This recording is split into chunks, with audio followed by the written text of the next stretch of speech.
Bismillahirrahmanirrahim. Alhamdulillahirabbil alamin. Wassalatu wassalamu ala al-mab'uts rahmatan lil alamin. Nabiyina Muhammad wa ala alihi wa sahbihi wa man tabi'akum bi ihsanin ila yaumiddin, amma ba'd.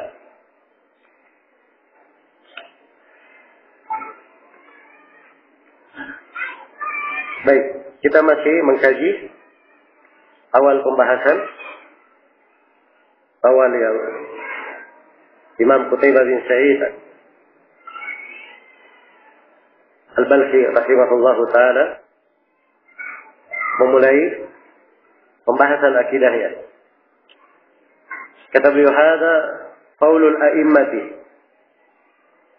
al-ma'khuri fil Islam was sunnah." Ini ada ucapan para imam. Ucapan para imam al-ma'khuri fil Islam was sunnah. Yang diambil ucapannya seputar keislaman dan sunnah. Ya, saya poinkan dua pembahasan. Yang pertama, pijakan pembahasan akidah di kalangan as-salaf. Iya. Para ulama as-salaf ketika mereka membahas tentang akidah, pokok yang mereka terangkan adalah akidah yang menggambarkan keislaman dan menggambarkan sunnah. Dan itu secara garis besar mencakup dua hal. Yang pertama adalah penjelasan tentang rukun iman yang keenam, atau rukun iman yang enam. Ada 6 rukun iman yang diterangkan oleh Rasulullah SAW ketika ditanya oleh Jibril, "Wa mal iman?" Maka Rasulullah menjawab, "An tu'mina billahi wa malaikatihi wa kutubihi wa rusulihi wal yawmil akhir wa tu'mina bil qadari khairihi wa syarrihi." Iman itu engkau beriman kepada Allah, beriman kepada para malaikat, beriman kepada kitab-kitab, beriman kepada para rasul, beriman kepada takdir. Iya. 5 ditambah, dan engkau beriman kepada takdir yang baik dan yang buruk. Semuanya adalah rukun keimanan. Dan inilah yang merupakan pokok pembahasan di dalam buku-buku akidah. Dan itu yang mereka bahasakan dengan as-sunnah. Itu yang mereka bahasakan dengan keislaman. Sebab Islam itulah iman, iman itulah Islam, Islam itulah sunnah, dan sunnah adalah Islam. Iya. Sunnah adalah Islam. Semuanya adalah sama di dalam ukuran umumnya. Pada garis besar pembahasan seputar akidah. Garis besar yang pertama membahas 6 rukun iman. Karena itu dalam buku akidah diterangkan tentang keimanan kepada Allah. Keimanan kepada Allah mencakup 4 hal. Yang pertama, keimanan akan adanya Allah. Yang kedua, keimanan terhadap rububiyah Allah. Dia satu-satunya yang mencipta, menghidupkan, mematikan, memberi rezeki, mengatur segala perkara dan selainnya dari makna rububiyah. Yang ketiga, keimanan terhadap uluhiyah Allah, yang artinya dialah Allah satu-satunya yang berhak diibadahi. Dan yang keempat, keimanan terhadap nama-nama dan sifat-sifat Allah. Kita tetapkan nama dan sifat Allah sebagaimana yang Allah tetapkan di dalam Al-Quran, dan sebagaimana yang Rasulullah SAW jelaskan di dalam haditsnya. Karena itu di buku-buku akidah ada pembahasan tentang sifat-sifat Allah. Di buku-buku akidah ada pembahasan tentang Asmaul Husna. Di buku-buku akidah ada pembahasan tentang Al-Quran adalah kalamullah. adalah firman Allah. Masuk di pembahasan kalam merupakan sifat Allah, dan masuk di pembahasan Al-Quran yang merupakan salah satu dari kitab Allah. Rangkaian keimanan kepada kitab-kitab. Iya. Dan keimanan kepada Allah yang dibahas dalam buku akidah, ya, secara umum dibahas, cuman titik beratnya itu sesuai dengan masanya dan apa yang diperlukan oleh manusia. Karena itu tatkala penyimpangan yang pertama terjadi di generasi awal, penyimpangan seputar sifat-sifat, ya, maka buku-buku akidah salaf dari abad 400 ke bawah atau 500 ke bawah itu kebanyakannya membahas tentang sifat-sifat Allah. Iya. Dan begitu mulai terjadi penyimpangan dalam tauhid uluhiyah, maka itu yang banyak ditulis oleh para ulama tentang keimanan kepada Allah di abad 500 ke atas. Jelas ya? Hingga di abad belakangan karena saking banyaknya kesyirikan terkait dengan masalah tauhid uluhiyah, maka ditulis oleh para ulama buku-buku menjelaskan tentang tauhid uluhiyah. Iya. Baik. Jadi inilah keimanan kepada Allah. Di buku akidah dibahas juga keimanan kepada para malaikat, keimanan kepada para rasul, keimanan kepada kitab-kitab, secara khusus beriman kepada Nabi Muhammad, beriman kepada Al-Quran. Di buku akidah dibahas juga tentang keimanan kepada hari akhirat. Iya. Ini pembahasan luas di keimanan kepada hari akhirat. Dimulai dari keimanan kepada alam kubur. Karena itu akan datang di pembahasan buku ini. Juga disinggung oleh Imam Qutaibah keimanan kepada apa? Alam kubur, adab kubur, munkar dan nakir dan selainnya yang akan diterangkan. Iya. Karena kubur, kata Nabi, al-qabru awwalu manazilil akhirah. Kubur adalah awal persinggahan negeri akhirat. Dia rangkaian keimanan kepada hari akhirat. Dibahas tentang hari kiamat. Di hari kiamat itu ada fasenya, hari kebangkitan. Kumpulkan di padang mahsyar. Ada telaga, ada syafaat. Setelah itu hisab. Ada hisab yang ringan dalam bentuk ard, ada hisab yang berat. Pembagian catatan-catatan itu masuk ke dalam hisab yang ringan. Ketika diperiksa catatannya dan ditanyai satu persatu, di niqash, maka itu hisab yang berat. Iya. Ditentukan mana yang ke surga, mana yang ke neraka. Ketika penduduk surga akan menuju ke surga harus melewati as-sirat, jembatan. Ada pembahasan as-sirat di pembahasan akidah. Dan ada pembahasan surga, ada pembahasan neraka. Ini semua masuk dalam rangkaian keimanan kepada apa? Kepada hari akhirat. Iya. Dan juga dalam buku akidah dibahas tentang keimanan kepada takdir. Ini garis besar pertama pembahasan dan pijakan pembahasan akidah di kalangan as-salaf. Menguraikan 6 rukun apa? Iman. Garis besar yang kedua yang dibahas dalam buku-buku akidah oleh as-salaf yang dianggap sebagai keislaman dan sunnah itu adalah pokok-pokok keyakinan yang merupakan ciri pembeda antara ahli sunnah dan ahli bidah. Ciri pembeda antara pengikut kebenaran, pengikut jalan Rasulullah dan para sahabat, dan pengikut bid'ah dan kesesatan. Ya. Karena itu dibahas dalam buku akidah keyakinan seputar sahabat Nabi. Iya. Sebab siapa yang cinta kepada sahabat itu bagus keimanannya, menunjukkan dia ahli sunnah. Siapa yang benci kepada para sahabat itu ciri ahli bidah. Ciri ahli bidah. Dibahas juga di dalam buku akidah ketaatan kepada pemerintah muslim. Sebab ini memang dari dahulu adalah ciri pembeda antara ahli sunnah dan ahli bidah. Iya. Dibahas dalam buku akidah sejumlah pembahasan lain, kadang terkait dengan pembahasan fikih. Iya. Dimasukkan dalam buku akidah sebab itu adalah hal yang membedakan antara ahli sunnah dan ahli bidah.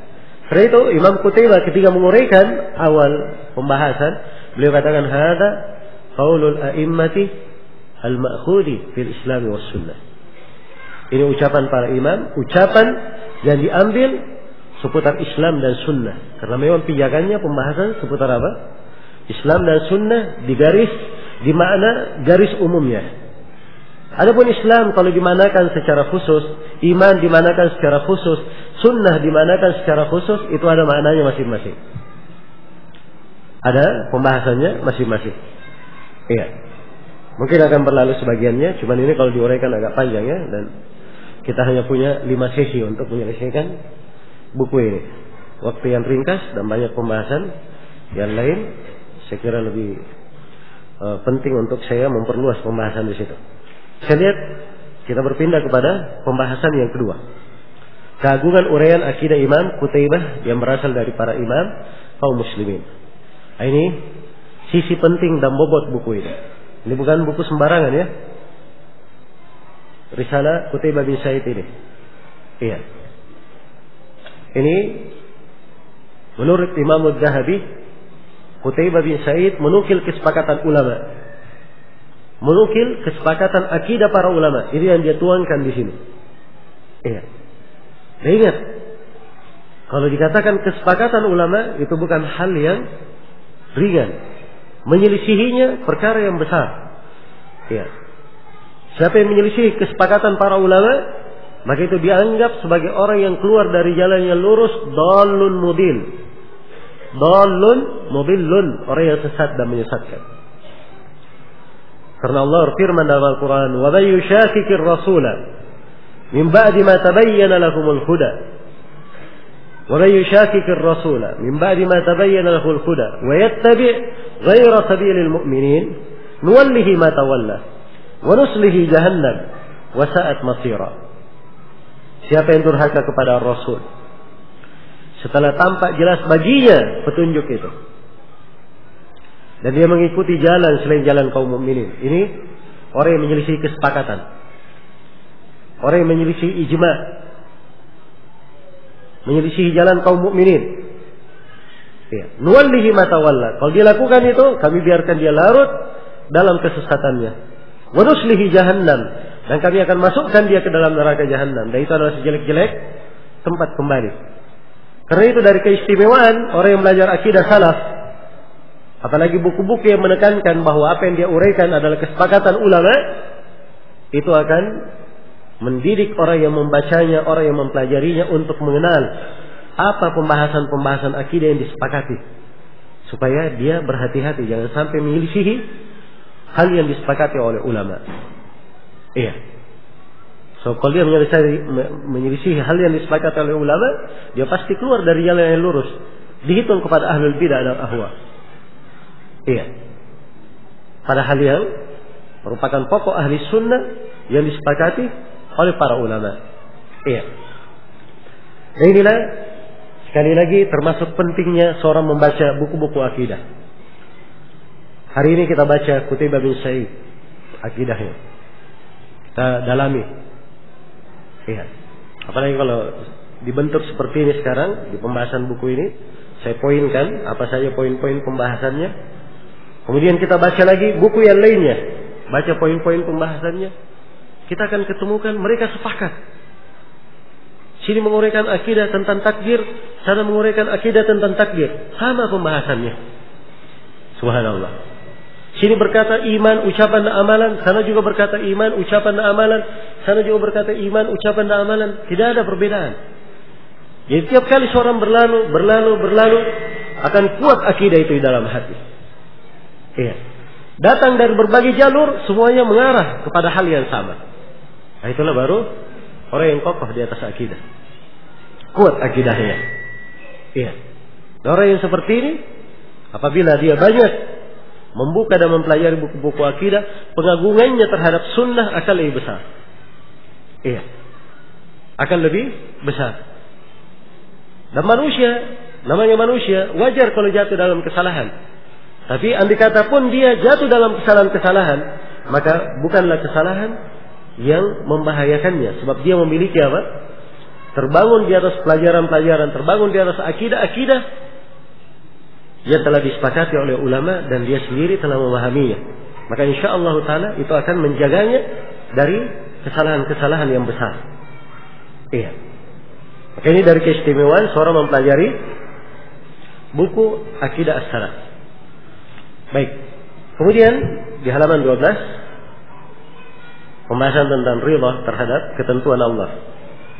Iya, ini sebenarnya pembahasan terkait dengan pembahasan takdir yang akan datang di halaman 13. Iya. Cuma kita khususkan judul tersendiri sebab kadang dia memiliki pembahasan tersendiri. Kata penulis rahimahullah, berkata Imam Qutaibah, beliau memulai sekarang menerangkan apa saja akidah yang disepakati oleh para imam itu. Apa ucapan pembahasan akidah yang diambil dari para imam seputar Islam dan sunnah itu. Nah, ini sekarang awal mula beliau menguraikan pembahasan akidah tersebut. Kata beliau, ar-ridha bi qada'illah wal istislamu li amrihi was-sabru ala hukmihi. Kata beliau, ridha terhadap ketentuan Allah, berserah diri kepada perintahnya, serta bersabar kepada hukumnya. Iya. Ini 3 pembahasan.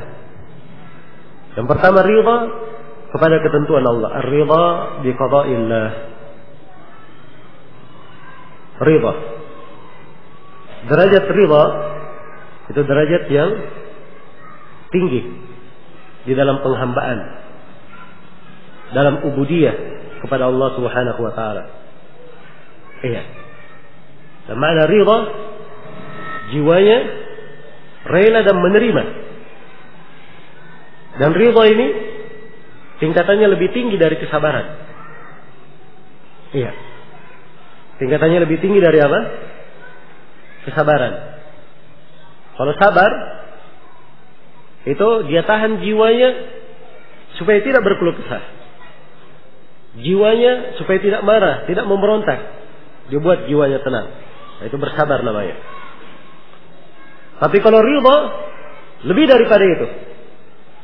Iya. Jiwanya rela akan hal tersebut. Nah, ini kadar lebih. Kalau sabar dia tenangkan saja, sekedar dia tenangkan. Tapi ini rela. Dia telah tenang dan rela pula akan hal tersebut. Iya. Ridha, ar-ridha bi qada'illah. Harus ada keridhaan terhadap apa? Ketentuan Allah Subhanahu wa taala. Iya. Wal istislamu li amrihi. Yang kedua, berserah diri kepada perintahnya. Dan istislam yang kadang dibahasakan di dalam Al-Quran dengan Islam, berserah diri terhadap perintah Allah. Ini juga hal yang dituntut. Apa saja dari ketentuan Allah dan perintahnya, kita berserah diri, tunduk terhadapnya, menerimanya. Iya. Innama kana qaulal mu'minina idza du'u ila Allahi wa rasulihi ay yaqulu sami'na wa ata'na. Sungguhnya ucapan orang-orang yang beriman, kalau mereka diajak kepada Allah dan Rasulnya, mereka berkata, kami mendengar dan kami taat. Iya. Itu berserah diri kepada Allah Subhanahu wa taala. Nah, kemudian yang ketiga, wasabru ala hukmihi. Bersabar terhadap hukum Allah. Bersabar terhadap hukum Allah. Sini 3 kalimat ya. Qada, perintah dan hukum. Iya. Qada, perintah dan apa? Dan hukum. Nah, ini penulis sudah mulai mengajak masuk dalam pembahasan yang agak detail, di pembahasan takdir. Iya. Hal yang ditakdirkan, yang Allah kehendaki terjadi, yang Allah perintahkan maupun Allah tetapkan pasti terjadi, itu ada yang bersifat kauniyah, ada yang bersifat syar'iyah. Iya. Ada yang bersifat kauni, ketentuan diciptakan oleh Allah harus terjadi. Tidak bisa tidak. Sifatnya qauli. Iya. Ada hal yang sifatnya syar'i. Itu memang Allah Subhanahu wa taala tetapkan dan Allah cintai, Allah senang hamba itu melakukannya. Tapi belum tentu si hamba itu melakukan apa yang diperintah. Ini bersifat syar'i namanya.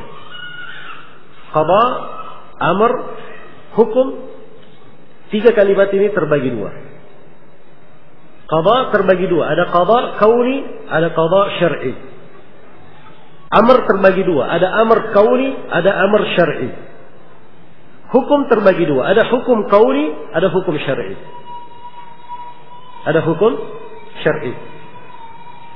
Iya. Bagaimana nanti di pembahasan takdir, irada terbagi 2. Ada irada kauniyah dan irada syar'iyah. Ya, dan ini ada sekitar 14 kalimat terbagi 2 menjadi kauni dan menjadi apa? Menjadi syar'i di sekitar 14 pembahasan. Memang diuraikan oleh Syekhul Islam Ibnu Taimiyah di Majmu'ul Fatawa di jilid 8 seputar pembahasan takdir, dan diterangkan pula oleh Ibnu Al-Qayyim rahimahullahu taala di dalam kitabnya Syifaul Alim. Dan ini adalah pembahasan memang dimaklumi ya, di kalangan ulama. Ya, sekarang saya jabarkan dulu supaya kita paham pentingnya pembagian ini. Ya, dan ini akan memberikan kepada kita pemahaman ya, bahwa sudut pandang para ulama menggunakan kalimat-kalimat agama itu detail sekali. Ya. Hukum, kalau orang biasa memahaminya hukum ya hukum. Ya. Apalagi kalau dia hanya belajar misalnya di usul fikih, hukum adalah hukum. Berkaitan dengan ahkam. Jelas ya? Apakah dia bagi ke dalam ahkam taklifiyah atau ahkam wad'iyah? Tapi kalau dia masuk dalam pembahasan akidah, pembahasan lebih detail lagi. Iya. Hukum terbagi 2. Ada hukum qauli dan ada hukum apa? Syar'i. Hukum qauli itu adalah ketentuan Allah yang Allah takdirkan. Hamba ditetapkan mendapatkan musibah, mendapatkan ujian, mendapatkan cobaan. Si A ditetapkan dia mendapatkan kegembiraan, si B ditetapkan mendapatkan kesedihan. Si A ditetapkan berbahagia, si B ditetapkan sengsara. Ini hukum Allah kepada hamba, sifatnya apa? Qauli. Sifatnya qauli. Takdir dari Allah tidak bisa dirubah. Ada hukum dari Allah sifatnya syar'i. Sifatnya syar'i. Hukum yang sifatnya syar'i ini itu mengandung perintah. Si hamba diperintah salat, diperintah zakat, sebelumnya diperintah bertauhid, diperintah salat, diperintah zakat, diperintah puasa, diperintah haji. Ini perintah-perintah syar'i. Hukum syar'i. Kita wajib bersabar terhadap hukum apa? Syar'i ini. Jelas ya? Dilarang untuk berbuat kesyirikan, dilarang berzina, dilarang berjudi, dilarang mencuri. Ini hukum Allah, ketentuan Allah. Hukum apa? Syar'i. Secara syariat Allah melarangnya. Jelas? Nah, kalau kita bagi hukum menjadi 2, ada qauli, ada syar'i, maka akan mudah kita memahami kenapa para ulama membagi sabar itu menjadi 3. Kan sabar dibagi menjadi berapa? Menjadi 3. Ada sabar dalam menjalankan perintah, sabar dalam meninggalkan larangan, dan sabar terhadap apa? Ketentuan Allah. Itu bahasa sederhananya. Kalau bahasa mudah, simpel, dan detailnya, sabar terhadap hukum Allah. Itu bahasa ringkasnya. Ya, sebab hukum Allah terbagi 2. Hukum qauli menjalankan perintah, hukum qauli adalah sabar terhadap takdir dan ketentuan Allah. Hukum syar'i adalah sabar dalam menjalankan perintah dan sabar dalam meninggalkan larangan. Sabar dalam meninggalkan apa? Larangan. Iya. Maka seorang hamba dituntut bersabar terhadap segala hukum dan ketentuan Allah Subhanahu wa taala. Baik, ini kalimat-kalimat ridha, berislam, bersabar.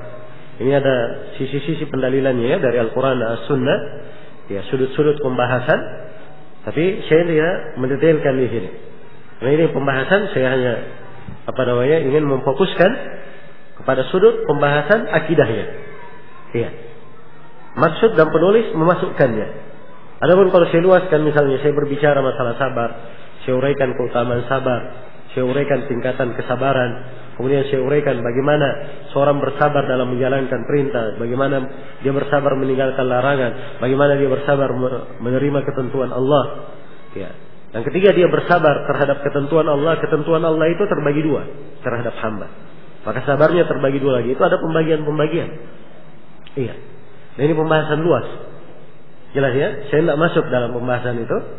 Cukup saya sebatas menguraikan apa yang diterangkan oleh penulis di sini. Jadi penulis di sini ingin menegaskan seorang hamba terhadap ketentuan Allah yang bersifat kauni ataupun ketentuan yang bersifat syar'i, dia harus ada keridhaan, berserah diri, dan harus ada apa? Kesabaran. Ya. Dan ini memang jenjang-jenjang ubudiyah. Ya, jenjang-jenjang ubudiyah. Berserah diri itu derajat dia masuk ke dalam keislaman. Berserah diri, ini kata paling luasnya. Berserah diri. Tatkala dikatakan dia ridha, tatkala dikatakan dia sabar, ini awal persinggahan, awal jenjang ubudiyah. Kesabaran dia menahan diri. Iya. Jiwanya melakukan hal tersebut dengan dia sabarkan dirinya. Kalau ada rasa berat, dia tekan rasa berat tersebut. Iya. Sehingga dia apa? Menjalankan perintah sebagaimana yang diharuskan kepadanya. Ridha di atasnya lagi. Iya. Ridha terhadap ketentuan itu artinya dia rela terhadap segala keputusan Allah. Iya. Kalau dapat musibah, dia rela akan hal tersebut. Tidak ada sedih di hatinya. Kalau sabar masih ada sedih di hatinya, tapi apa? Dia tekan. Iya. Dia tekan. Ingin derajat lebih tinggi lagi, ada yang lebih tinggi lagi. Derajat apa? Derajat kesyukuran. Iya. Derajat kesyukuran. Dan ini tingkatan para nabi dan para rasul. Iya.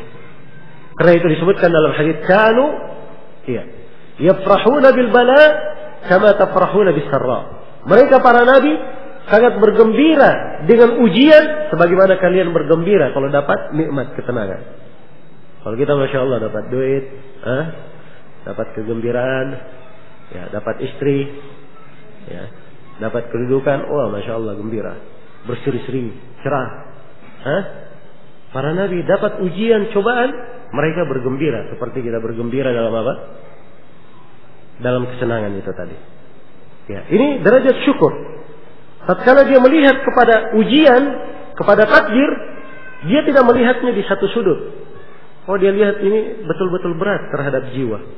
Maka jiwa saya harus sabarkan. Ini derajat kesabaran.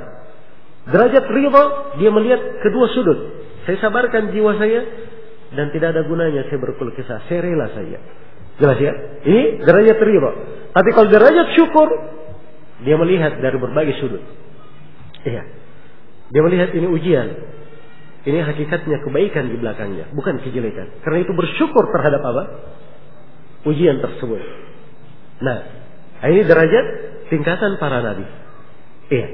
Yang jelas di dalam pembahasan takdir, demikian seorang terhadap ketentuan Allah. Apakah yang bersifat kauni, penakdiran, atau bersifat syar'i, hal yang terkait dengan perintah dan larangan, kita semuanya harus ridha, berserah diri, dan bersabar di dalam apa?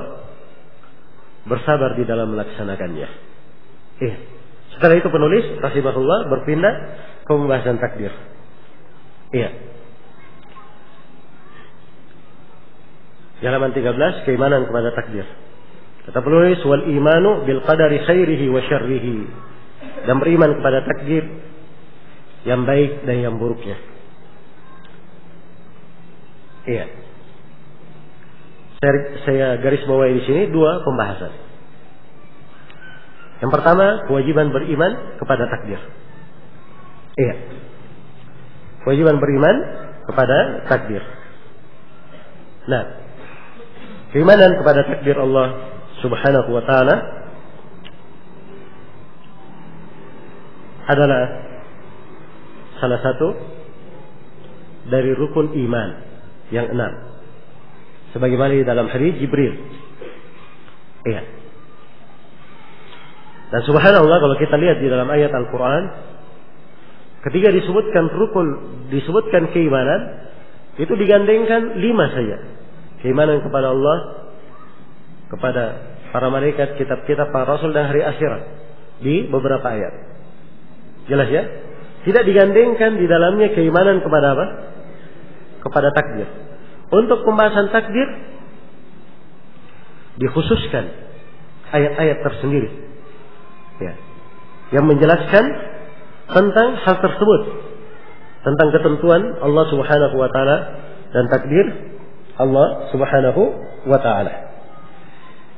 Iya. Baik. Jadi al-qadar, kalau kita lihat dari sisi bahasa, al-qadar itu secara bahasa itu dibahasakan dalam bahasa Arab untuk ukuran sesuatu, kadar sesuatu, iya, dan bagaimana hakikat sesuatu itu. Karena itu qadar kadang bermakna keagungan, qadar kadang bermakna kedudukan yang tinggi, qadar kadang bermakna sesuatu yang telah disempitkan, ditentukan batasannya, sebab dia terkait dengan ukuran. Nah, itu secara bahasa. Adapun di dalam istilah, ya, para ulama mendefinisikannya dengan berbagai definisi. Tapi kalau kita ingin masuk ke dalam hakikat keimanan kepada takdir, lebih indah kalau kita masuk ke dalam rinciannya. Ya, tidak ada masalah, saya baca di sini satu definisi ringkas dari Syekh Ibnu Utsaimin. Beliau katakan bahwa al-qadar takdirullahi lil kainat hasba ma sabaqa bihi ilmuhu wa iqtadat hikmatuhu. Takdir itu adalah penakdiran Allah terhadap segala yang ada, sesuai dengan apa yang telah terdahulu dalam ilmunya dan apa yang merupakan konsekuensi hikmahnya. Ini definisi ringkas dari Syekh Ibnu Utsaimin rahimahullahu taala tentang apa? Tentang takdir. Iya. Baik. Kalau kita ingin masuk ke dalam hakikat apa itu keimanan kepada takdir, bagaimana keimanan kepada takdir, ayo kita harus merinci tingkatan-tingkatan, dasar-dasar pokok yang merupakan pijakan keimanan kepada takdir tersebut. Iya. Tapi sebelumnya saya ingin memberikan beberapa dan membacakan beberapa ayat Al-Quran, dalil-dalil umum penetapan adanya takdir. Allah Subhanahu wa taala berfirman, "Wa kana amrullahi qadaran maqdura." Iya, di surah Al-Ahzab. Adalah perintah Allah itu takdir yang telah ditakdirkan. Takdir yang telah ditakdirkan. Dan Allah berfirman, "Inna kulla syai'in khalaqnahu biqadar." Sungguhnya kami menciptakan segala sesuatu dengan penakdiran. Iya. Dan Allah Subhanahu wa taala berfirman, "Wa in min syai'in illa indana khazainuhu wa ma nunazziluhu illa biqadarin ma'lum."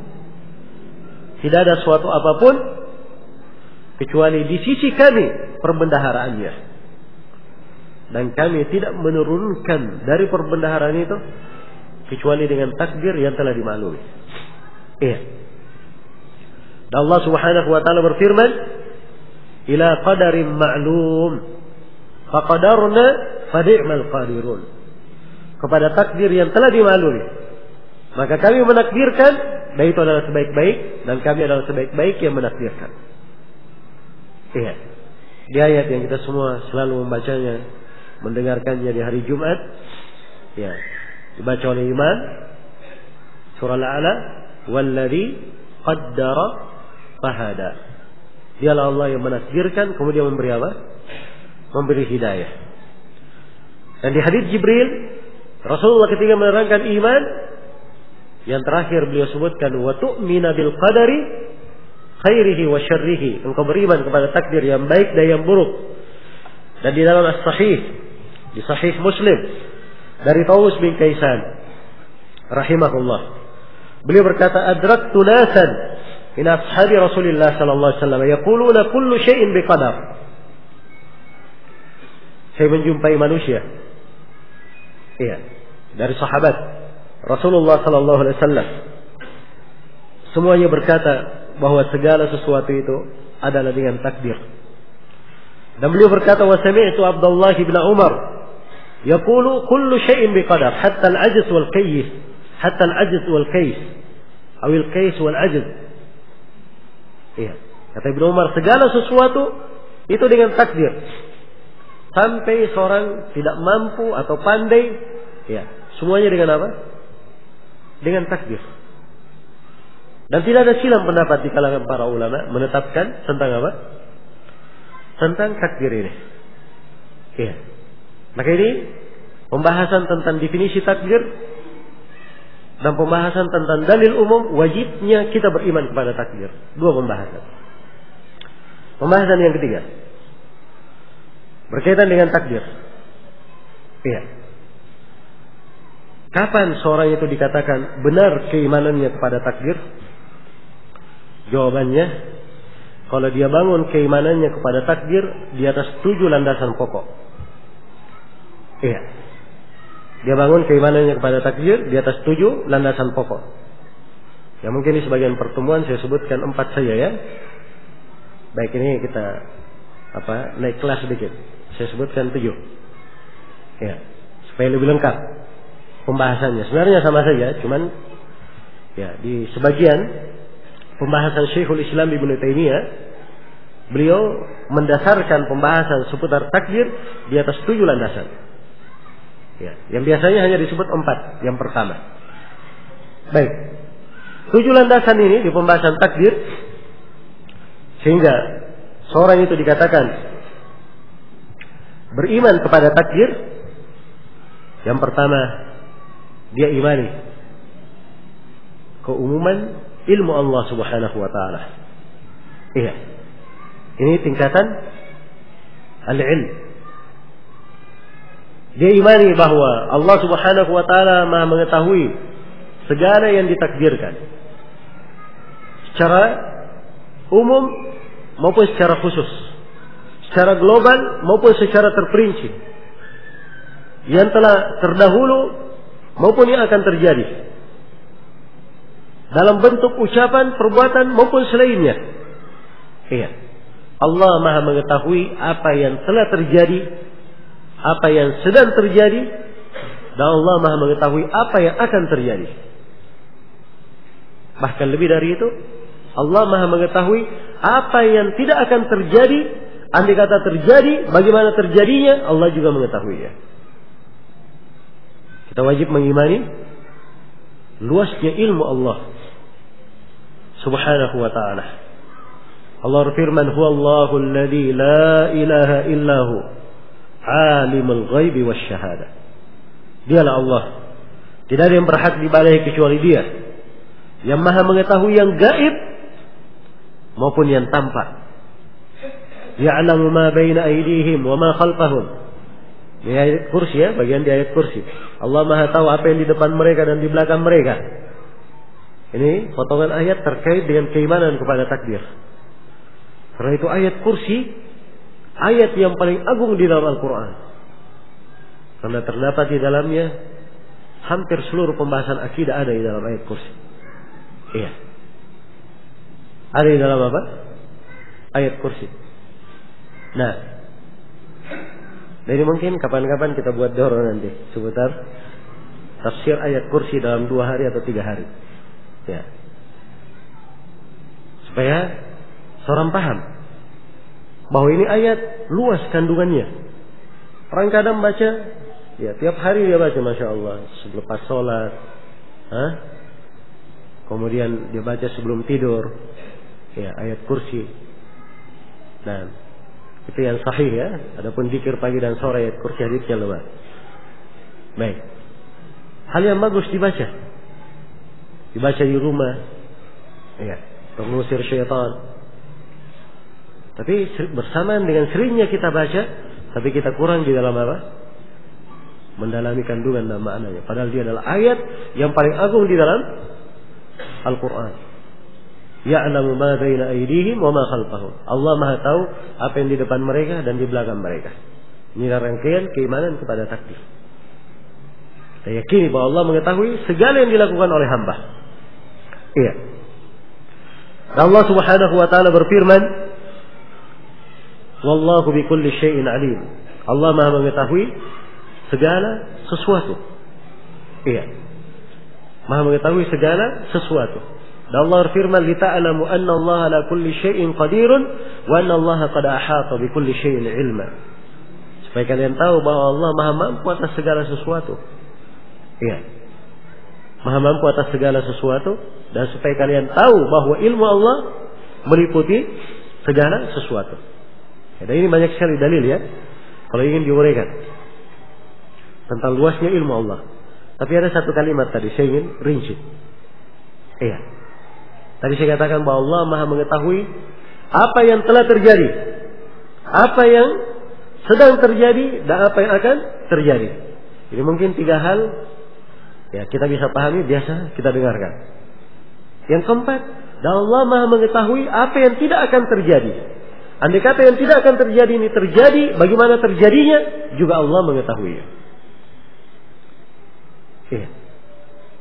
Nah, ini disebut dalam ayat Al-Quran. Nah, orang-orang kafir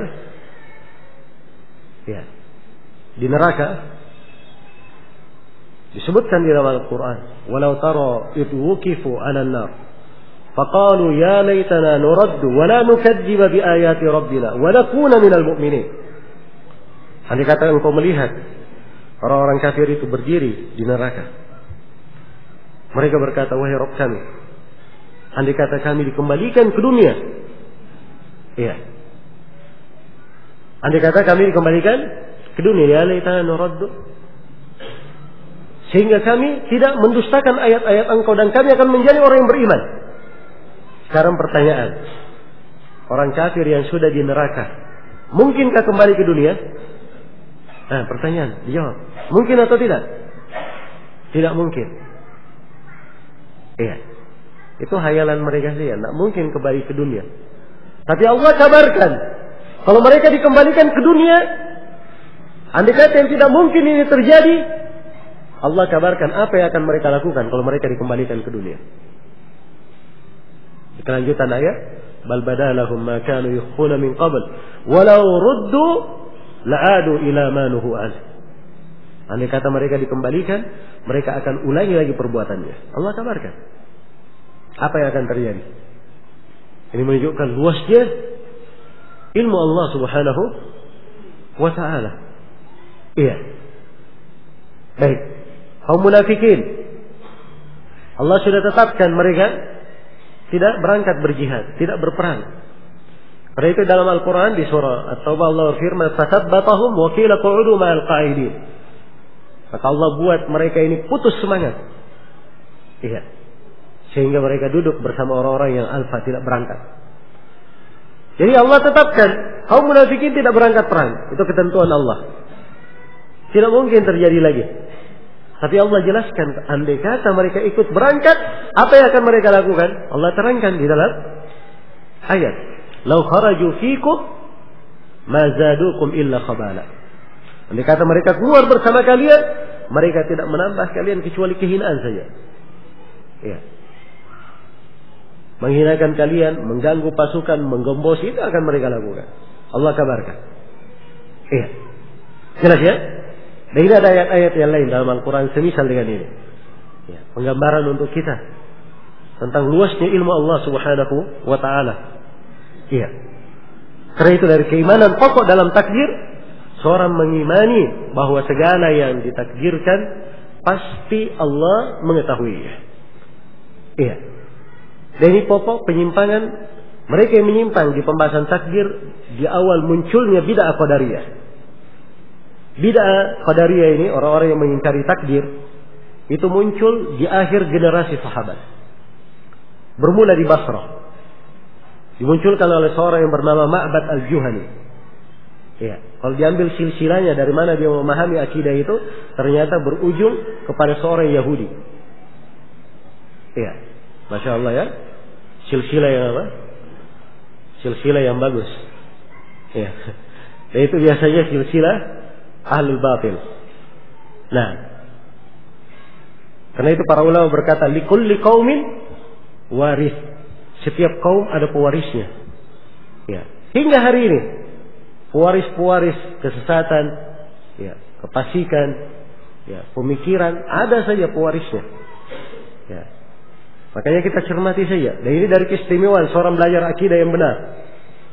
Ya, sebab di pembahasan akidah, dan ini tentunya akan saya uraikan sebagiannya. Ya. Kadang di pembahasan akidah, seorang guru harus menerangkan kelompok yang menyimpang di pembahasan akidah itu supaya dikenal. Ini yang manis, akidah yang lurus ini. Akidah yang menyimpang ini, jangan sampai jatuh ke situ. Jelas ya? Nah, ketika kita mengenal ini akidah yang menyimpang, ya, ini akidah yang sesat, maka kita paham pokok-pokok pemikiran yang keliru itu apa. Sehingga kalau terjadi kesesatan, terjadi kekeliruan, ya, ulama yang betul-betul paham akidah dengan sangat mudah dia menilai. Ini keliru, pokok kekeliruannya dari ini. Sebab kekeliruannya adalah ini. Dan ini keliru, mirip dengan kekeliruannya orang-orang Mu'tazilah. Mirip dengan kekeliruannya ini. Jelas ya? Jadi luar biasa. Orang yang kuat di pembahasan akidah. Iya. Dia tidak hanya paham akidah yang benar, tapi dia juga paham pokok-pokok penyimpangan. Sehingga apapun penyimpangan, dengan sangat mudah dia uraikan penyimpangan itu. Ini sudut penyimpangan, arahnya dari sini. Maka bantahannya dari sekian sisi. Itu mudah bagi orang-orang yang mempelajari apa? Akidah yang benar. Dan mengerti akidah yang benar. Iya. Karena itu selalu saya ucapkan. Dan ini ucapan dari para ulama kita. Iya. Dan ini yang harusnya selalu ditanamkan. Bahwa tidak sembarang orang yang membantah, ya, dari bid'ah dan kesesatan menjelaskan akar-akar penyimpangannya. Itu perlu orang yang berilmu. Ya. Jangan punya semangat saja, oh ini ahlul bidah, saya harus bantah. Dengan apa kamu membantah? Iya. Dengan apa? Engkau ingin membantahnya. Tidak cukup seorang punya semangat. Dan haram hukumnya dia masuk membantah, tidak punya ilmu. Karena Allah berfirman, "Wala taqfu ma laysa laka bihi ilm, inna as-sam'a wal basara wal fu'ad kullu ulaika kana anhu mas'ula." Jangan kalian berhenti di atas sesuatu yang kalian tidak mempunyai ilmu tentangnya. Sungguhnya pendengaran, penglihatan, dan mata hati semuanya akan dimintai pertanggungjawaban. Iya. Maka ini pembahasan penting. Iya. Dari wara' para ulama kita. Subhanallah. Syekh bin Baz, Syekh Ibnu Utsaimin, Syekh Al-Albani. Iya. Mereka orang-orang yang paham kesesatan Syekh Kutub, kesalahan-kesalahannya. Iya. Tapi mereka sendiri tidak ada tulisan khusus membantah Syekh Kutub. Karena dia lihat sudah ada ulama yang berdiri menegakkan hal tersebut. Iya. Karena itu Syekh bin Baz, Syekh Al-Albani, Syekh Ibnu Utsaimin memuji bantahan-bantahan Syekh Rabi' terhadap siapa? Terhadap Syekh Kutub. Iya. Dan beliau memang adalah orang yang ahli menguraikan hal tersebut. Dan ulama yang lainnya tidak perlu membuat pembahasan lagi. Mereka cukup mengambilnya. Sebab memang yang masuk di bidang yang seperti ini orang-orang tertentu. Betapa banyak di jalur para ulama punya ilmu di berbagai bidang. Tapi ternyata ketika masuk dalam bantah-membantah, tidak semua orang berbicara. Iya. Jelas ya? Karena itu unik. Asar yang disebutkan oleh Ibnu Asakir dari Ibnu Aun. Abdullah bin Aun. Ini beliau dari ulama tabi'in. Abdullah bin Aun. Beliau ceritakan bagaimana dua orang alim di masanya. Imam Asy-Sya'bi dan Imam Ibrahim An-Nakhai. Dua orang alim di masanya.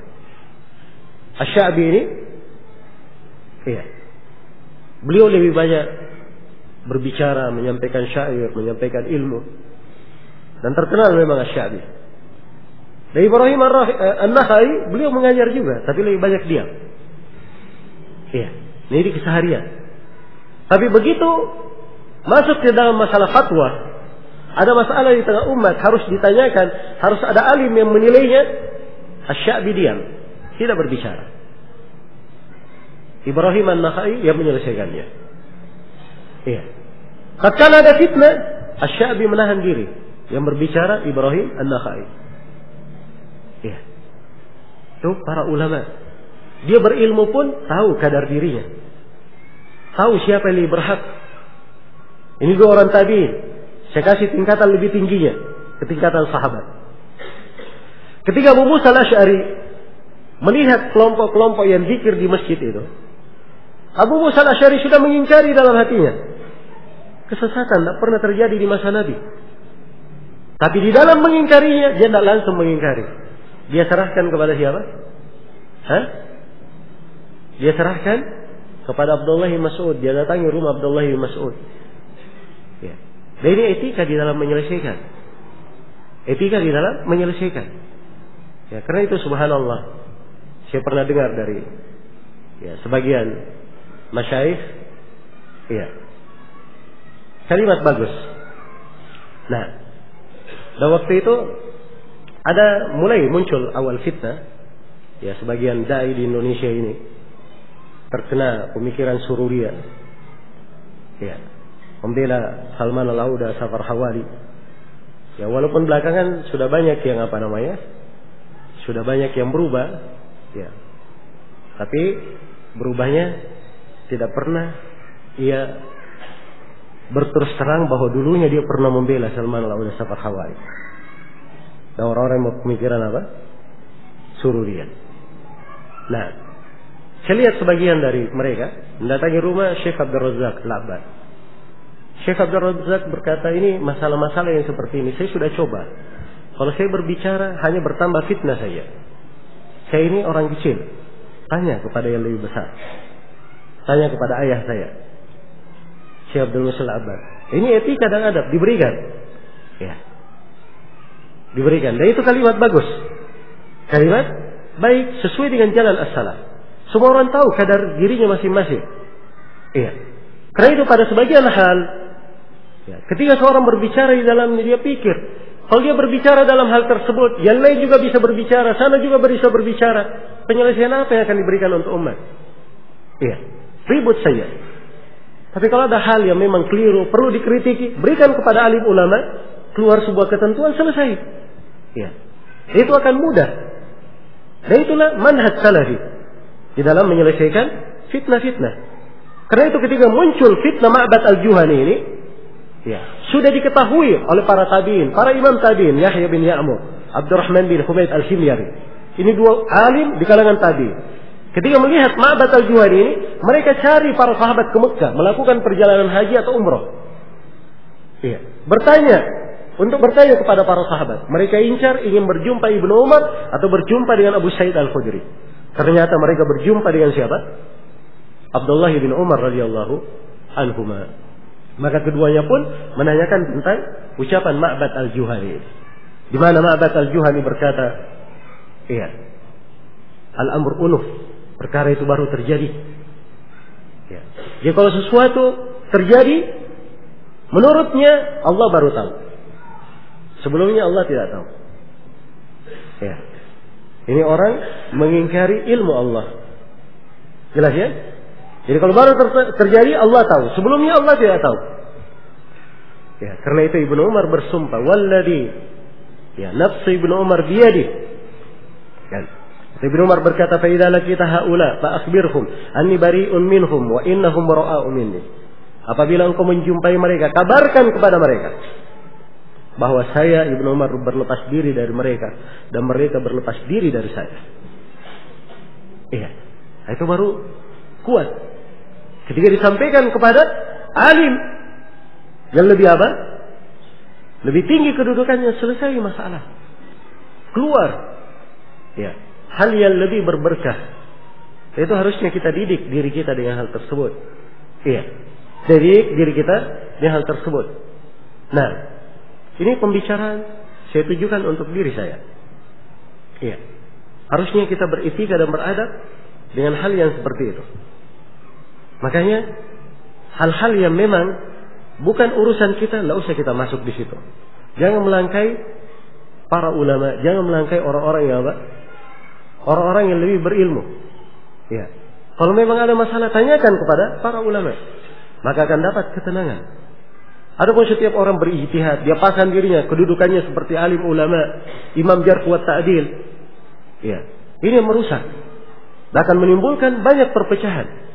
Menimbulkan banyak perpecahan. Paling tidaknya akan muncul sebagian orang, ya, yang gulu di dalam sebagian masalah. Yang sering kita lihat, ya, gulu di dalam satu masalah. Dia seakan-akan menganggap dirinya yang paling hebat sudah di dalam manhaj. Ya. Ini yang lainnya ada kesalahan. Yang lainnya tidak beres manhajnya. Ya. Yang lainnya lembek. Ada lagi bahasa suruh pakai rok saja. Ya. Luar biasa kalimat-kalimat seperti ini. Nah, fungsinya apa? Faedahnya apa? Ketemu sama yang baru mengaji, akhirnya pikirannya hanya bagaimana mentahdir, menghindari, menjauhi. Ditanya apa doa bangun tidur, nggak paham. Doakan masuk WC, nggak paham. Nah, bagaimana rukun-rukun sholat, nggak ngerti. Ini bukan pendidikan salafi. Dan kita tidak kenal di tengah ulama kita ada pendidikan dengan nafas yang seperti ini. Iya, dengan nafas yang seperti ini. Para ulama yang di masa ini dikenal sebagai orang yang membela dakwah salafiyah dengan bantahan-bantahan ilmiah. Itu tulisan-tulisannya dan pelajaran-pelajarannya dalam pemaparan akidah salaf lebih banyak lagi daripada bantahannya. Daripada apa? Daripada bantahan-bantahannya. Ini harus dipahami. Iya, harus dipahami. Sehingga seimbang hal tersebut. Ketika dikedepankan kepada umat, akan tampak sekali sosok alim ini. Alim ini ulama umat, penuh dengan ilmu. Di semua bidang dia mumpuni. Dia ajarkan semua bidang itu. Ketika dia menasihati, membantah, ini menunjukkan bahwa si alim ingin menasihati, ingin memperbaiki, cemburu akan umatnya. Itu baru terlihat maslahat yang bagus. Ya. Tapi kalau seorang kerjanya, senangnya membantah saja, membantah, bukan tempatnya dia membantah. Setelah itu tidak dia imbangi dengan pelajaran-pelajaran ilmiah, tidak tampak darinya pelajaran-pelajaran ilmiah di berbagai bidang, maka ini adalah hal yang merusak, mengesankan jelek kepada dakwah. Ini hal yang harus diperbaiki. Karena itu saya nasihatkan setiap orang untuk mengerti kadar dirinya masing-masing. Ya. Dan setiap orang jangan masuk ke dalam hal yang bukan bagiannya dia berbicara. Kalau dia masuk, itu artinya dia masuk dalam hal yang dia berbicara tanpa ilmu. Dan cukuplah itu dihitung sebagai apa? Dihitung sebagai dosa. Iya. Baik.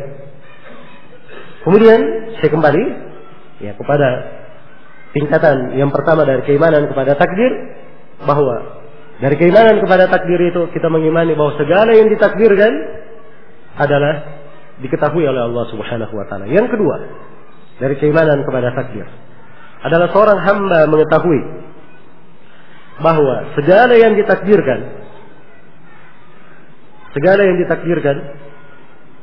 itu telah tercatat di Al-Lauhil Mahfuz. Semuanya sudah dicatat. Iya. Apa saja yang ditakdirkan di tengah makhluk sampai hari kiamat, semuanya tercatat di Lauh Al-Mahfuz. Allah Subhanahu wa taala berfirman ya di dalam Al-Qur'anul Karim, "Wa 'indahu mafatihul ghaib, la ya'lamuha illa hu, wa ya'lamu ma fil barri wal bahr, wa ma tasqutu min waraqatin illa ya'lamuha, wa la habatin fi dhulumatil ardi, wa la ratabin wa la yabishin illa fi kitabim mubin." Di sisi Allah kunci-kunci gaib. Tidak ada yang mengetahuinya kecuali Dia. Iya. Dan Allah Maha mengetahui apa yang ada di lautan maupun di daratan. Allah Subhanahu wa taala mengetahui setiap lembaran pohon. Apa saja dari dedaunan di pohon jatuh, Allah mengetahuinya. Tidak ada satu biji di kegelapan malam, tidak ada yang kering, tidak ada yang basah maupun yang kering, kecuali semuanya tercatat dalam kitab yang mubin. Ya. Semuanya tercatat dalam sebuah kitab. Allah berfirman di ayat yang lain, "Alam ta'lam anna Allah ya'lamu ma fis sama'i wal ard. Inna dzalika fi kitab, inna dzalika 'ala Allah yasir." Tidakkah engkau mengetahui bahwa Allah Maha mengetahui apa yang di langit dan di bumi? Semuanya itu dalam sebuah kitab. Dan itu bagi Allah Subhanahu wa taala sangatlah mudah. Ya, dan masih ada ayat-ayat yang lain tentang hal ini. Dan diperjelas oleh Rasulullah sallallahu alaihi wasallam di dalam haditsnya. Diriwayatkan oleh Imam Muslim dari Abdullah bin Amr bin As radhiyallahu anhuma. Rasulullah sallallahu alaihi wasallam bersabda, "Kataballahu maqadir al-khalaiq qabla an yakhluqa as-samawati wal ard bi 50,000 sanah wa kana 'arshuhu 'alal ma'." Allah telah menulis penakdiran makhluk 50.000 tahun sebelum diciptakannya langit dan bumi. Iya. Jadi penakdiran ini sudah selesai ditulis 50.000 tahun sebelum apa? Langit dan bumi diciptakan. Iya. Dan juga sah di dalam al-Musnad dari Ubadah bin Samit radhiyallahu anhu, Rasulullah sallallahu alaihi wasallam bersabda, "Awwala ma khalaqallahu al-qalam, faqala lahu uktub." Iya. Tatkala Allah menciptakan pena, Allah berfirman, tulislah. Iya. Tulislah. Maka pena ini pun menulis. Pena berkata, "Wa ma aktub?" Apa yang saya tulis? Maka Allah berfirman, "Uktub ma huwa kain ila yaumil qiyamah." Tulislah apa yang akan terjadi sampai hari kiamat. Maka pena ini menulis segala yang terjadi sampai hari kiamat. Di hadits Arba'in Nawawiyah dari hadits Ibnu Abbas, Rasulullah bersabda, "Rufi'atil aqlam wa jaffatis suhuf." Pena-pena yang menulis telah terangkat, lembaran-lembaran tempat tertulisnya takdir sudah kering. Penakdiran semuanya sudah apa? Sudah selesai. Telah tertulis. Maka kita wajib mengimani hal ini. Tidak ada penakdiran apapun kecuali semuanya telah tercatat di mana? Di Allahul Mahfuz. Iya. Hanya saja saya perlu ingatkan di sini bahwa penakdiran itu beraneka ragam. Ada penakdiran umum. Ya. Ini yang pertama. Takdir am. Dan itu yang kita bahas tadi. Penulisan di Allahul Mahfuz. Iya. Yang kedua ada penakdiran ketika makhluk dicipta. Tatkala berada di tulang rusuk Nabi Adam. Yang ketiga ada penakdiran umur. Iya. Yaitu ketika ruh akan ditiupkan ke janin. Ketika ruh akan ditiupkan ke janin dalam hadits Ibnu Mas'ud riwayat Bukhari dan Muslim. Ya. Ketika sudah dalam bentuk janin 120 hari, maka disebutkan di dalam hadits, "Tsumma yursalul malak." Kemudian diutuslah malaikat. Fayanfukhu fihi ruh, lalu malaikat meniupkan padanya ruh. Wa yu'maru bi arba'i kalimat. Dia diperintah untuk 4 kalimat. Bikatbi rizqihi wa ajalihi. Ya. Wa syaqiyun aw sa'id. Wa amalihi wa syaqiyun wa sa'id. Diperintah untuk menulis rezekinya, ajalnya, amalannya, dan dia beruntung atau dia apa? Dia merugi. Nah, itu yang ketiga. Penakdiran yang keempat, penakdiran tahunan. Itu setiap tahun di malam Lailatul Qadar ada penakdiran. Dan ada penakdiran harian. Penakdiran harian. Dan ditafsirkan di firman Allah, "Kullu yaumin huwa fi sya'an." Setiap harinya Allah dalam urusan. Allah menakdirkan. Baik. Jadi ini pencatatan takdir. Jelas ya? Dan bentuk-bentuk penakdiran. Ya, kenapa saya terangkan ini? Supaya mudah seorang memahami. Ya. Makna bahwa takdir itu sudah ditetapkan seluruhnya. Iya. Ada penakdiran-penakdiran lain. Jadi kalau misalnya ada yang baca hadits riwayat Bukhari dan Muslim, "Man sarrahu ayyubsata lahu fi rizqihi wa yunsalahu fi amalihi falyasir rahimahu." Siapa yang bergembira, ya, dilapangkan rezekinya dan bergembira umurnya dipanjangkan, hendaknya dia sambung silaturahminya. Ini banyak ditanyakan. Kalau memang semua yang ditakdirkan sudah tercatat di Lauhul Mahfuz, tidak berubah lagi, kenapa orang ini dipanjangkan umurnya ditambah rezekinya? Iya. Setelah kita mengetahui 5 pembagian takdir tadi, mudah memahaminya atau tidak? Akan mudah memahaminya. Jelas ya? Kalau terjadi perubahan, itu bukan di Lauhul Mahfuz, di suatu penakdiran. yang berubah. Dan apa yang berubah di situ semuanya sudah tercatat di Lauhul Mahfuz. Semuanya sudah tercatat sebelumnya di mana? Di Lauhul Mahfuz. Ya. Karena itu syariat ini mudah sekali. Ya. Memahami nas-nas, menggabungkan antara sebuah nas dengan nas yang lainnya, itu lengkap pembahasannya di kalangan ulama. Tapi yang keliru kalau orang baca ayat-ayat, hadits-hadits sendirian, akhirnya bingung sendiri. Ya. Karena itu dalam belajar tidak ada yang namanya otodidak, orang belajar. Ya. Kalau ilmu lain silahkan otodidak. Ya, walaupun kebanyakannya yang otodidak di ilmu lain itu, ya pasti juga ada kerusakannya. Ya. Tapi dalam belajar ilmu agama semuanya harus dari guru. Mengambil dari guru.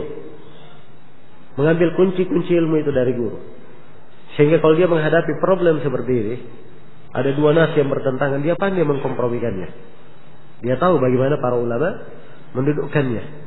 Dan ini semuanya diambil dari para guru. Baik. Kemudian yang ketiga dari keimanan kepada takdir.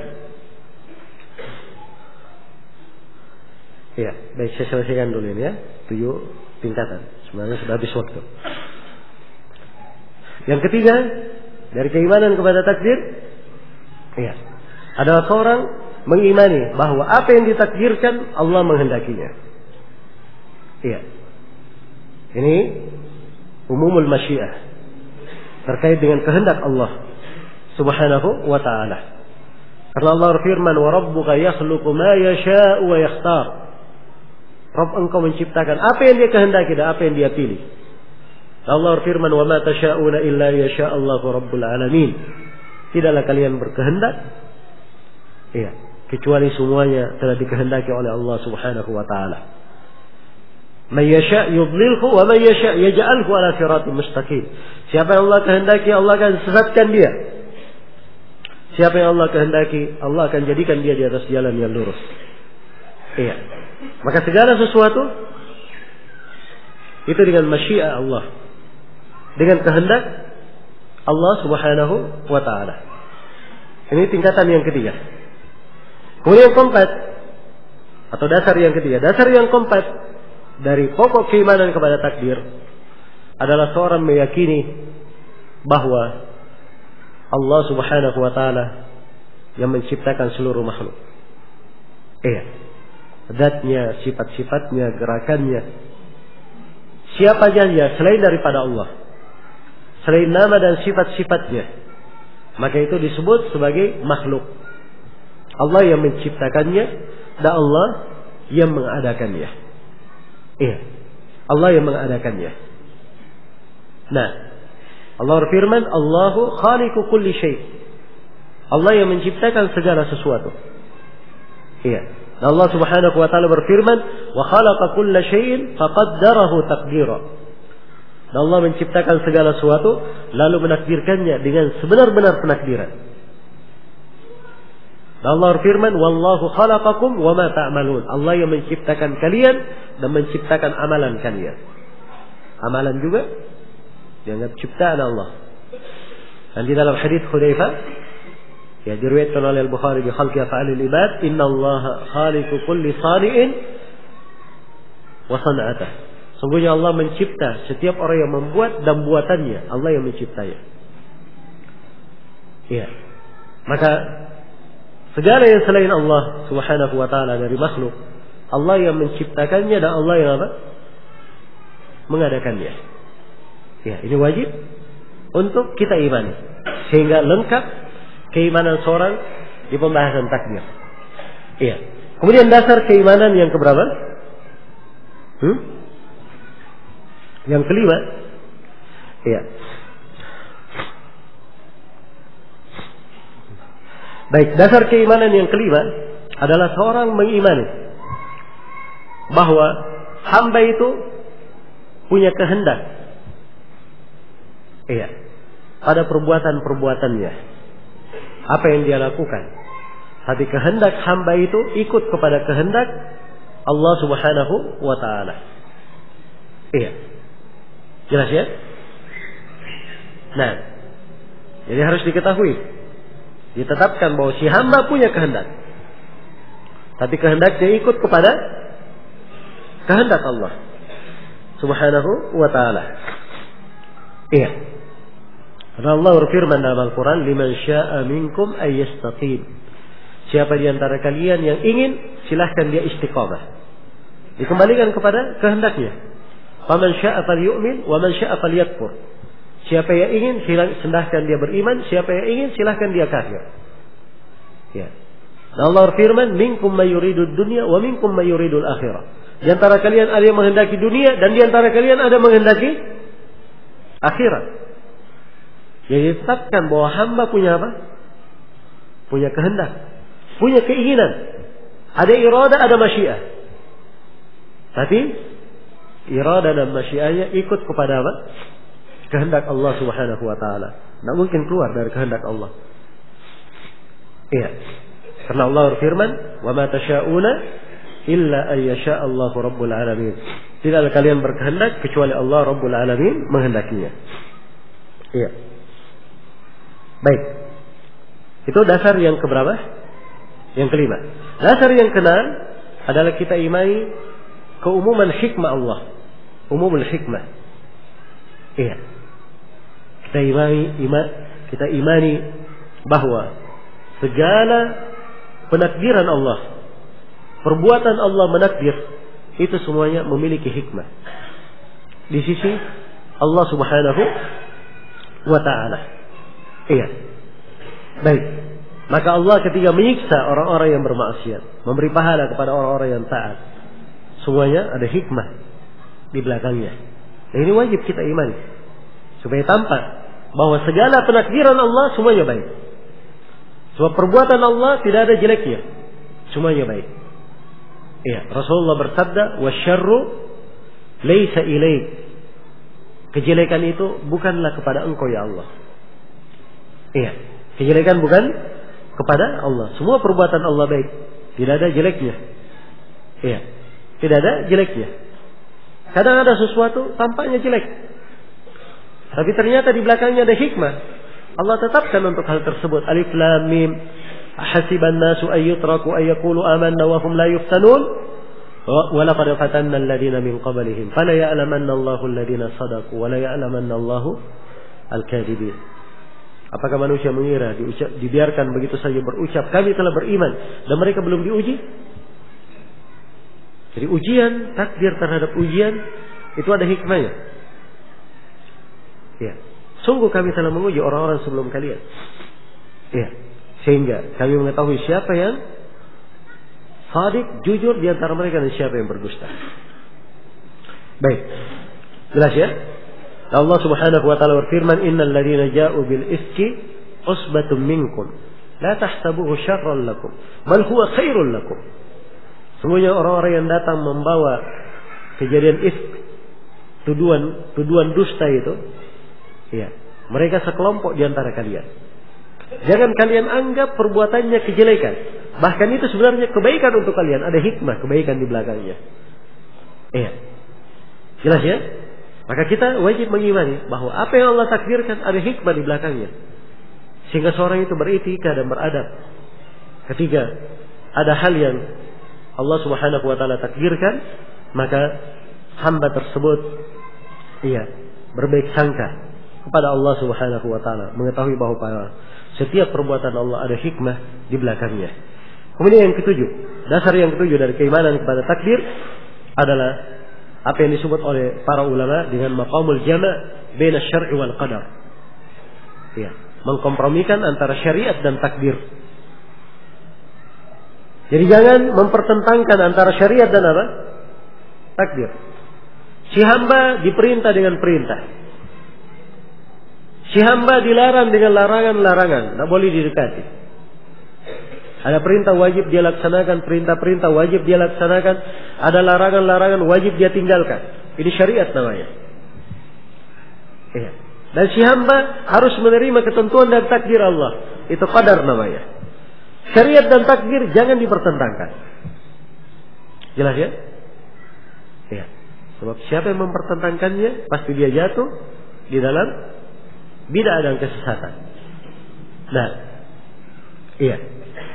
Nah, itulah Sebagian manusia, dia jatuh dalam bermaksiat. Ditanya, kenapa kamu bermaksiat? Oh, ini sudah takdir Allah. Sudah apa? Sudah takdir Allah. Ini dia pertentangkan antara syariat dengan apa? Takdir. Iya. Antara syariat dan takdir. Allah mengutus para nabi dan para rasul, menurunkan kitab-kitab. Iya. Menegakkan hujjah di tengah makhluk. Untuk apa diutus para nabi dan para rasul? Untuk apa diturunkan kitab-kitab? Ya. Diatur perintah, diterangkan larangan supaya diikuti syariat. Kan begitu? Adapun berhujjah dengan takdir, iya. Berhujjah dengan takdir tatkala berbuat kemaksiatan, ya, atau meninggalkan larangan, ini namanya mempertentangkan syariat dengan takdir. Seorang tidak tahu apa yang ditakdirkan untuknya. Di antara kita tidak ada yang tahu dirinya ini penghuni surga atau penghuni neraka. Tidak ada yang tahu dirinya ini adalah orang yang beruntung atau orang yang merugi. Iya. Tapi dia wajib beriman kepada takdir. Karena dia tidak tahu apa takdirnya dan syariat sudah jelas, maka dia ikuti apa? Syariat. Karena itu kata Rasulullah, "I'malu fa kullun muyassarun lima khuliqa lah." Beramallah kalian. Setiap orang itu akan dimudahkan kepada apa yang dengannya dia dicipta. Kalian beramal. Iya. Jadi kalau dia penghuni surga, kelihatan perbuatannya orang-orang penghuni surga. Dan kalau dia penghuni neraka, kelihatan perbuatannya orang-orang apa? Penghuni neraka. Dan seorang hamba, kalau dia istiqamah di atas menjalankan tuntunan, hendaknya dia berbaik sangka kepada Allah. Allah tidak akan menghinakannya. Iya. Tidak akan apa? Menghinakannya. Karena itu, kalau dia selalu istiqamah dan baik, selalu meyakini ketentuan Allah Subhanahu wa taala, maka insyaallah akan baik segala urusannya. Ini 7 dasar. Ya, dengannya seorang membangun keimanannya kepada takdir. Ya. 3 dasar terakhir, sebagian ulama memasukkannya, merangkaikannya menjadi 4 saja. Tapi kalau ingin dirinci lebih lengkap, semuanya ada berapa? Ada 7 dasar yang dengannya seseorang itu lengkap keimanannya seputar takdir. Baik, waktu sudah habis ya. Ya, ada 10 menit kalau mau saya jawab pertanyaannya. Nah, ini pembahasan takdir masih tersisa sejumlah pembahasan. Ya, saya perlu menjelaskan apa sebab-sebab orang menyimpang dalam pembahasan takdir. Ya.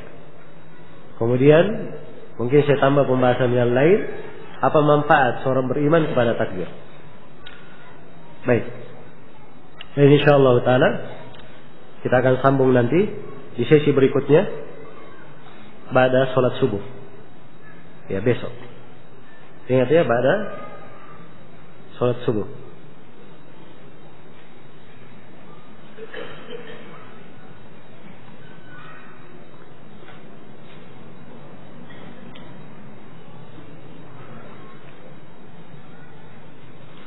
Apakah takdir harian akan berubah?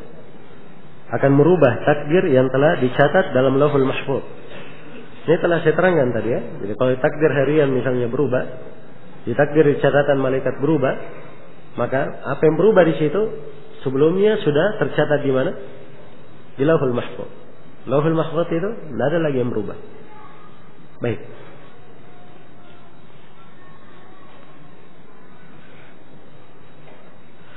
Apakah ada tingkatan atau tahapan seorang mempelajari akidah seperti ilmu mustalah hadis? Ada tahapannya. Iya benar, ada tingkatannya. Dan ini semua buku-buku akidah umum. Cocok untuk semua tingkatan. Iya. Jelas ya? Dan saya juga di dalam menguraikan pembahasan, dan semua pembahasan saya uraikan terkait dengan masalah. Karena ini hanya cocok kita uraikan di pembahasan umum saja. Ada pembahasan lebih luas lagi berkaitan dengan syubhat, ya, berkaitan dengan bantahan-bantahan. Ya, pada banyak bantahan terhadap ahlul bidah di pembahasan akidah itu tidak cocok untuk konsumsi umum. Ya, harus dipahamkan dulu kaidah-kaidah lain supaya dia bisa memahaminya.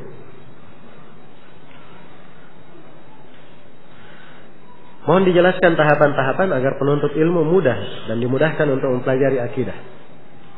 Ya.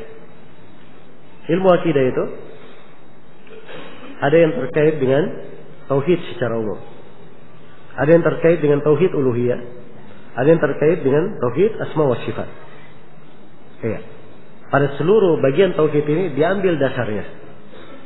Dari akidah umum, ya, diambil buku-buku akidah yang dasar. Ini semuanya dasar. Akidah Imam Qutaibah, Abu Zur'a Ar-Razi, Abu Hatim Ar-Razi, Al-Bukhari, itu akidah ringkas, tema-tema umum. Jelas ya? Ya, akidah umum tapi sifatnya ringkas. Ada yang terkait dengan tauhid uluhiyah. Misalnya dia belajar dulu Qawaidul Arba, 4 kaidah dalam bertauhid, Ushulus Sittah. Ya. Dia naik lagi setelahnya, dia baca Salasatul Usul. Ada yang semisal ini ya, Qawaidul Arba, Ushulus Sittah, yang masih tahapan-tahapan dasar. Seperti Sittu Mawadi Minas Sirah, 6 pelajaran dari sirah atau tafsir kalimat la ilaha illallah. Ya, dan semisal dengan itu di satu tingkatan. Ya, kalau dia pelajari semuanya bagus.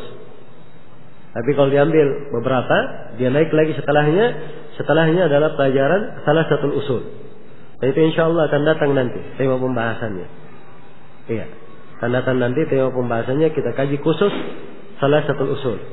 Ya, semoga kita semua bisa menjawab pertanyaan malaikat di alam kubur. Ya. Kemudian setelah itu dia naik lagi, dia pelajari Kitabut Tauhid. Iya, Kitabut Tauhid lebih lengkap di dalam tauhid uluhiyah. Belajar Kitabut Tauhid, lengkap Kitabut Tauhid dia pelajari. Tahapan berikutnya dia belajar Kashfus Syubhat, menyingkap syubhat dalam tauhid. Nah, ini pembahasan syubhat belakangan urusannya. Kuat dulu pondasi, baru dia bahas apa? Baru dia bahas syubhat. Ya. Karena itu orang yang biasanya tidak kuat sudah masuk ikut-ikut syubhat, sibuk-sibuk urusan yang bukan urusannya. Nah, itu biasanya banyak diuntal miring. Ya. Akhirnya jadi apa namanya? Keadaannya akhirnya menjadi rusak. Nah, karena itu seorang tahu ya tahapan-tahapan dalam belajar. Dia kalau belajarnya bagus, insya Allah Taala akan bagus juga cara berpikirnya. Cara berpikir itu sesuai dengan apa yang dia pelajari. Iya, sesuai dengan apa yang dia pelajari. Nah, kalau dia ingin belajar tentang tauhid asma wa sifat, ada buku dasar dia baca misalnya. Buku Syekh Ibnu Utsaimin. Iya. Al-Qawaidul Musla itu dasar dalam memahami tauhid asma wa sifat. Nah. Baik.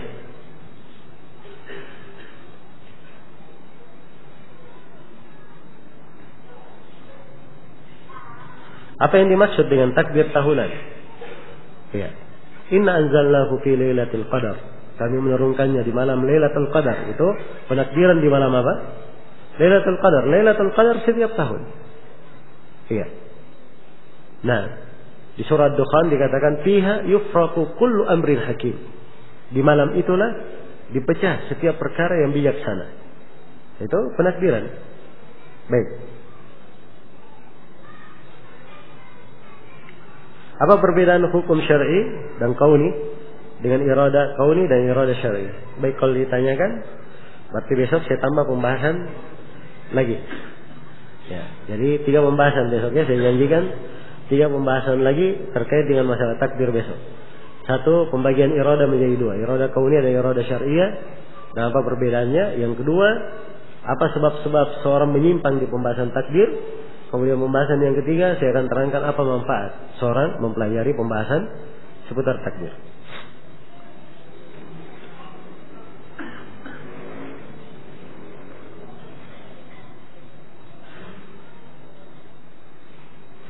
Benarkah Syekh Abdul Muhsin Al-Abbad, Syekh Shalih Al-Fauzan, Mufti Syekh Abdul Aziz Al-Syekh mencela Syekh Rabi' karena Syekh Rabi' sering mentahdir dan menyulut permusuhan antara sama ahli sunnah? Syekh Shalih Al-Fauzan dan Mufti, kalau ada kalimat-kalimat yang sering mereka sampaikan, Syekh Shalih Al-Fauzan berkata begini, Mufti berkata begini, itu orang-orang itu saja yang memahaminya dan mengarahkan, bukan pada tempatnya. Iya. Kadang syekhnya tidak menyebut nama. Dia bahas umum, tapi ini diarahkan kepada orang tertentu. Dan ini termasuk hal yang sering ditegur oleh Syekh Shalih Al-Fauzan. Ya. Dan beliau ingatkan dari perbuatan sebagian orang-orang yang mencari fitnah, kadang kami berbicara umum, kata Syekh. Diarahkan kepada orang per orang. Iya, diarahkan kepada orang per orang. Dan itu memang tabiat dari pengekor hawa nafsu, hanya mengambil dari ucapan ulama, untuk mendukung apa yang diinginkan saya. Tapi kalau ada ucapan ulama yang tidak mencocokinya, dia tidak akan pernah lihat ucapan itu. Dia tidak menoleh ke sana. Itu ciri hizbiyin. Ya, karena itu ciri ahli sunnah kata Waki, yatakallamuna ma lahum wa ma alaihim. Ahli sunnah itu kalau dia sebut argumen yang menguatkannya atau argumen yang membantahnya. Dia sebut semua, adil ahli sunnah. Beda dengan mereka, cari yang apa? Mendukungnya saja. Iya.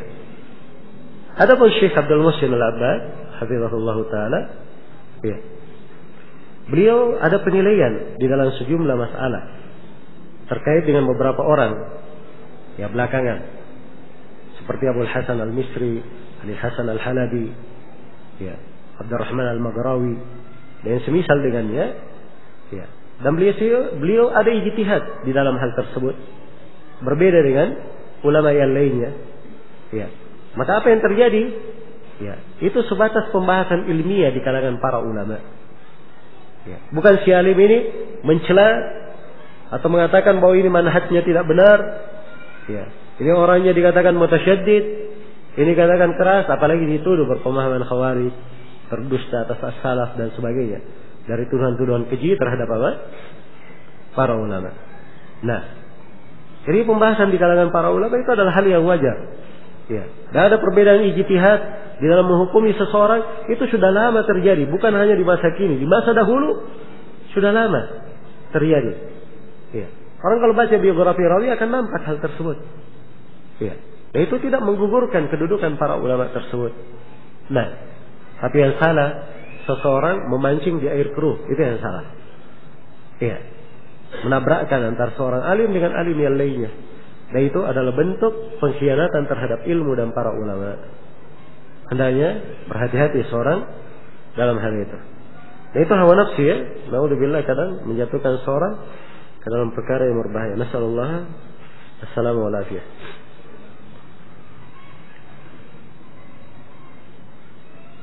Bagaimana tahapan iqamatul hujjah menurut syariat Islam sebelum seorang menjatuhkan vonis sesat kepada seorang muslim? Iya. Ini pembahasan banyak ya, banyak sudut perkara yang harus diterangkan. Nah, kalau dilihat pada orang yang bersalah itu beraneka ragam. Iya. Ada orang yang jatuh dalam kesalahan, dalam bidah, orang ini memang ahlul bidah. Ya. Orang yang memang tabiatnya ahlul bidah, jatuh dalam bidah, ini bagaimana caranya kita kasih udur? Ya. Sudah kebiasaannya bidah, berbuat bidah, hukumnya bagaimana biasanya? Ya memang ahlul bidah, itulah yang lahir darinya, bidah-bidah yang lain. Selesai hukumnya. Jelas ya? Iya.